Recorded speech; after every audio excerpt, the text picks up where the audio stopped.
James Kaufman, World News Report today, July 29th, 2024. God bless you and yours, no matter where you are in the world. Please subscribe, give us a thumbs up, ring that bell for critical future updates.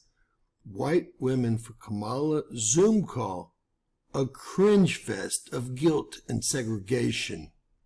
We'll talk about America's liberal white women and watch that video in just one moment after we give this some context. White liberal women to the rescue once again. White liberal women are now unleashing their superpowers to help Kamala Harris and women of color.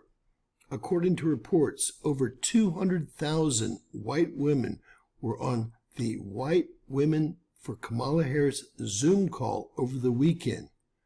The meeting was organized by Shannon Watts, the founder of Moms Demand Action, a gun safety group with about 10 million members. A former teacher turned influencer named Miss Frazzled infantilized the entire group of women and spoke to them like they were toddlers. Quote, as white women, we need to use our privilege to make positive changes, Miss Frazzled said on the Zoom call. Ms. Frazzled went on to tell the white women not to speak for BIPOC individuals as she spoke for BIPOC individuals. These white women believe that women of color can only succeed if white people raise them up because of BIPOC people can't do it on their own. Totally not racist at all. Tenet Media tweeted out, as white women, we need to use our privilege to make positive changes. Well, I agree with that. Former teacher turned influencer infantilized the white women for Kamala Harris and suggests that white women should never correct black women. Let's listen to just a bit of this call. Ariel Podar, affectionately known as Mrs. Frazzle, to her combined audience of over 1.5 million followers, is here to help gentle parent us through this election. Thank you. Hi, everybody. I am so honored to speak today. I am shaking to just be among such incredible company. She seems real intelligent.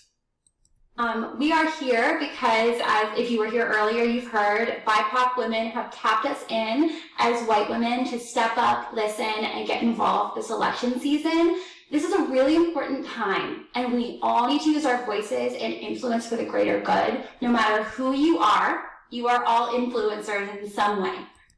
If she's running the group, it's like a child running a lemonade stand. So tonight, I'm going to share some do's and don'ts for getting involved in politics online and navigating the toxicity that comes with it. And spoiler alert, as much as the toxicity can come from the outside, it can come from us too. So first, don't isolate yourself. We can do our best work when we're in community together like we are tonight, because the toxic feels smaller when we support each other. But the toxic or toxicity is less if we support each other, but don't make it about yourself. As white women, we need to use our privilege to make positive changes. If you find yourself talking over or speaking for BIPOC individuals, or God forbid, correcting them, just take a beat. And instead, we can put our listening ears on. So, don't correct black people or black women, period. Do learn from and amplify the voices of those who have been historically marginalized and use the privilege you have in order to push for systemic change. As white people, we have a lot to learn and unlearn, so do check your blind spots. You are responsible for your algorithm, believe it or not. Ladies and gentlemen, I want to watch that again so badly, but I think I'll pass. We have a ton of liberal white women, always a huge voting bloc, that all plan on voting for Kamala Harris despite her record just because she's black, which again, she's hardly black. Remember, her great-great-great-grandfather was one of the largest Jamaican slave traders. Her mother came from India. I'm so confused. Please share, subscribe, and always remember that anything is possible in Bizarro World.